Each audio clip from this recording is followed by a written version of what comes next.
I remember when I began, I was very successful in Ghana as the first charismatic church. And I was having problem with my spiritual father, Archbishop Idahosa of blessed memory.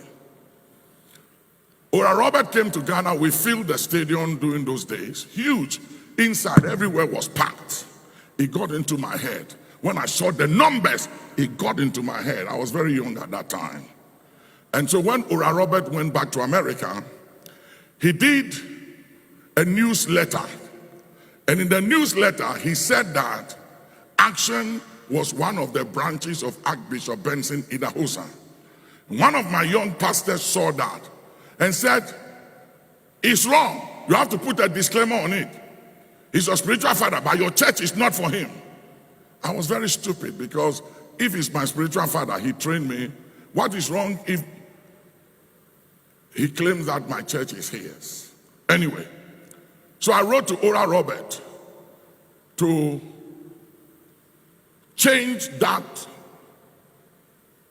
thing he put in his newsletter, that action is not part of Archbishop Idahosa's church. So Ora Robert sent the letter to Idahosa. And Idahosa sent Bishop Coker, the principal of my Bible school, and 2 other lecturers that taught me in Bible school in the early 70s to come and talk to me. So they came and said, listen, Papa wants you to come to Benin to meet him on this matter. And I said to them, go and tell him I'm not coming. And Bishop Coker said, what did you say? You are not coming? And he said, Nicholas, do you know the implications of what you just said? And I said, I don't care. I was the only charismatic church. Everybody came to my church. We were huge. I had the numbers. And so, for whatever reason, I dishonored the old man. So they went back to tell him that Nicholas said he wasn't coming. And he sent me a letter and said, Nicholas, now that you think you have arrived and you don't need me anymore, I'm officially releasing you to cover yourself and your family henceforth. And I have no dealings to do with you whatsoever.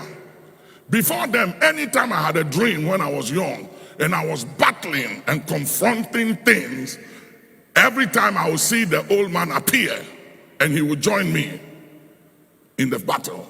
And I always had the upper hand. From that day, when I received that letter, I never saw him in my dreams anymore. And I remember I took the letter and I bent the letter. And I said, I don't care who you are, you have no power over me. We are all anointed by God.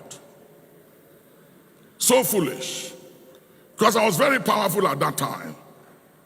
This time, I'm still anointed, but I attach a lot of wisdom now than then. That time it was raw faith and zeal, no wisdom. Immediately after that, I started having some challenges with the then president, national security problems everywhere. It went on for 2 years. I have to relocate my family. And people said, leave the country. I said, no. I'm not leaving this country. God put me here. I will be here. And there were all kinds of things up to assassination attack. Bishop Nyaku will remember.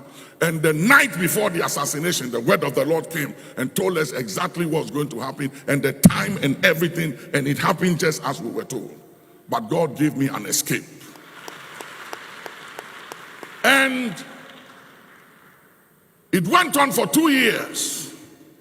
I talked to my auntie Melly Grant and so many people, Justice Annan, and so many others to intervene with the President Rawlings, to try and hear my side because nobody would hear me.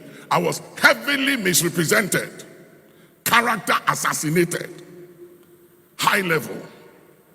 And one day, I went to London and somebody told me that Archbishop Idahosa was coming to London. He was speaking in Kensington Temple. So I cornered him, and when he stepped out of the car coming in, I fell on the ground and I said, mercy, mercy, Mercy! Somebody scream, mercy! And you know what he said? He said, Satan, this fight is between me and my stand. Stand down, stay out of it.